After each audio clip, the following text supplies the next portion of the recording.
ಜಗನ್ಮಾತೆ ದುರ್ಗೆಯ 4ನೆಯ ಸ್ವರೂಪದ ಹೆಸರು ಕೂಷ್ಮಾಂಡ ಎಂದಾಗಿದೆ. ತನ್ನ ಮಂದ ಮಧುರ ನಗುವಿನಿಂದ ಅಂಡ ಬ್ರಹ್ಮಾಂಡವನ್ನು ಉತ್ಪನ್ನವಾಗಿಸುವ ಕಾರಣ ಇವಳನ್ನು ಕೂಷ್ಮಾಂಡಾದೇವಿ ಎಂದು ಕರೆಯುವರು. ಸೃಷ್ಟಿಯ ಅಸ್ತಿತ್ವವೇ ಇಲ್ಲದಿರುವಾಗ ಎಲ್ಲೆಡೆ ಅಂಧಕಾರವೇ ಪಸರಿಸಿತ್ತು. ಆಗ ಇದೇ ದೇವಿಯು ತನ್ನ ಈಶತ್ ಹಾಸ್ಯದಿಂದ ಬ್ರಹ್ಮಾಂಡವನ್ನು ರಚಿಸಿದ್ದಳು. ಆದ್ದರಿಂದ ಇವಳೇ ಸೃಷ್ಟಿಯ ಆದಿಸ್ವರೂಪ, ಆದಿಶಕ್ತಿಯಾಗಿದ್ದಾಳೆ. ಇವಳಿಗಿಂತ ಮೊದಲು ಬ್ರಹ್ಮಾಂಡದ ಅಸ್ತಿತ್ವವೇ ಇರಲಿಲ್ಲ. ಇವಳ ನಿವಾಸವು ಸೂರ್ಯ ಮಂಡಲದೊಳಗಿನ ಲೋಕದಲ್ಲಿ ಇದೆ. ಸೂರ್ಯ ಲೋಕದಲ್ಲಿ ನಿವಾಸ ಮಾಡುವ ಅರ್ಹತೆ ಮತ್ತು ಶಕ್ತಿ ಕೇವಲ ಇವಳಲ್ಲೇ ಇದೆ. ಇವಳ ಶರೀರದ ಕಾಂತಿಪ್ರಭೆಯು ಸೂರ್ಯನಿಗೆ ಸಮಾನವಾಗಿ ದೇದೀಪ್ಯಮಾನ ಹಾಗೂ ಹೊಳೆಯುವಂಥದ್ದು. ಇವಳ ತೇಜದ ತುಲನೆ ಇದರಿಂದಲೇ ಮಾಡಲಾಗುತ್ತದೆ. ಬೇರೆ ಯಾವುದೇ ದೇವತೆಗಳು ಇವಳ ತೇಜ ಪ್ರಭಾವಕ್ಕೆ ಸರಿಗಟ್ಟಲಾರರು. ಇವಳ ತೇಜ ಮತ್ತು ಪ್ರಕಾಶದಿಂದಲೇ 10 ದಿಕ್ಕುಗಳು ಪ್ರಕಾಶಿತವಾಗಿದೆ. ಬ್ರಹ್ಮಾಂಡದ ಎಲ್ಲ ವಸ್ತುಗಳಲ್ಲಿ, ಪ್ರಾಣಿಗಳಲ್ಲಿ ಇರುವ ತೇಜ ಇವಳದೇ ಛಾಯೆಯಾಗಿದೆ. ಇವಳಿಗೆ 8 ಭುಜಗಳಿದ್ದು ಅಷ್ಟಭುಜಾದೇವಿ ಎಂದು ಖ್ಯಾತಳಾಗಿದ್ದಾಳೆ. ಇವಳ 7 ಕೈಗಳಲ್ಲಿ ಕ್ರಮಶಃ ಕಮಂಡಲು, ಧನುಷ, ಬಾಣ, ಕಮಲ, ಅಮೃತ ತುಂಬಿದ ಕಲಶ, ಚಕ್ರ ಮತ್ತು ಗದೆ ಇದೆ. ಇವಳ ವಾಹನವು ಸಿಂಹವಾಗಿದೆ. ಸಂಸ್ಕೃತದಲ್ಲಿ ಕುಂಬಳಕಾಯಿಯನ್ನು ಕೂಷ್ಮಾಂಡವೆಂದು ಹೇಳುತ್ತಾರೆ. ಬಲಿಗಳಲ್ಲಿ ಕುಂಬಳಕಾಯಿಯ ಬಲಿಯು ಇವಳಿಗೆ ಸರ್ವಾಧಿಕ ಪ್ರಿಯವಾಗಿದೆ. ಈ ಕಾರಣದಿಂದಲೇ ಇವಳನ್ನು ಕೂಷ್ಮಾಂಡ ಎಂದು ಹೇಳುತ್ತಾರೆ. ನವರಾತ್ರಿಯ 4ನೆಯ ದಿನ ಕೂಷ್ಮಾಂಡ ದೇವಿಯ ಸ್ವರೂಪದ್ದೇ ಉಪಾಸನೆ ಮಾಡಲಾಗುತ್ತದೆ. ಈ ದಿನ ಸಾಧಕನ ಮನಸ್ಸು ಅನಾಹತ ಚಕ್ರದಲ್ಲಿ ನೆಲೆ ನಿಲ್ಲುತ್ತದೆ.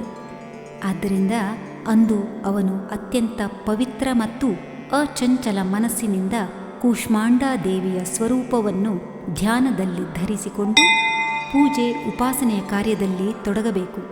ಜಗಜ್ಜನನಿ ಕೂಷ್ಮಾಂಡ ದೇವಿಯ ಉಪಾಸನೆಯಿಂದ ಭಕ್ತರ ಎಲ್ಲ ರೋಗ ಶೋಕಗಳು ನಾಶವಾಗುತ್ತದೆ. ಇವಳ ಭಕ್ತಿಯಿಂದ ಆಯಸ್ಸು, ಯಶ, ಬಲ, ಆರೋಗ್ಯದ ವೃದ್ಧಿಯಾಗುತ್ತದೆ. ತಾಯಿ ಕೂಷ್ಮಾಂಡ ದೇವಿಯು ಸ್ವಲ್ಪವೇ ಸೇವೆ ಭಕ್ತಿಯಿಂದ ಪ್ರಸನ್ನಳಾಗುತ್ತಾಳೆ. ನಿಜವಾದ ಹೃದಯದಿಂದ ಮನುಷ್ಯನು ಇವಳಿಗೆ ಶರಣಾಗತನಾದರೆ ಬಳಿಕ ಅವನಿಗೆ ಅತ್ಯಂತ ಸುಲಭವಾಗಿ ಪರಮ ಪದದ ಪ್ರಾಪ್ತಿಯಾಗಬಲ್ಲದು. ಶಾಸ್ತ್ರಗಳಲ್ಲಿ, ಪುರಾಣಗಳಲ್ಲಿ ವರ್ಣಿಸಿರುವ ವಿಧಿ ವಿಧಾನಕ್ಕನುಸಾರ ಜಗನ್ಮಾತೆ ದುರ್ಗೆಯ ಉಪಾಸನೆ ಮತ್ತು ಭಕ್ತಿಯ ಮಾರ್ಗದಲ್ಲಿ ಹಗಲು ರಾತ್ರಿ ಮುಂದುವರಿಯಬೇಕು.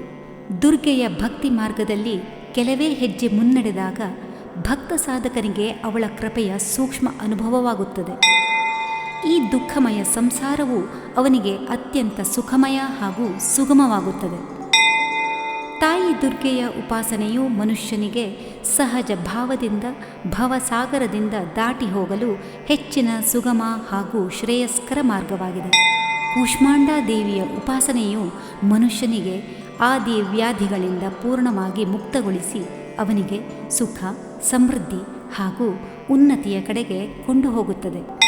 ಆದ್ದರಿಂದ ತನ್ನ ಲೌಕಿಕ, ಪಾರಲೌಕಿಕ ಉನ್ನತಿಯನ್ನು ಬಯಸುವವರು ಇವಳ ಉಪಾಸನೆಯಲ್ಲಿ ಸದಾಕಾಲ ತತ್ಪರರಾಗಿರಬೇಕು.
ಕೂಷ್ಮಾಂಡ ಶುಭದಾಸ್ತು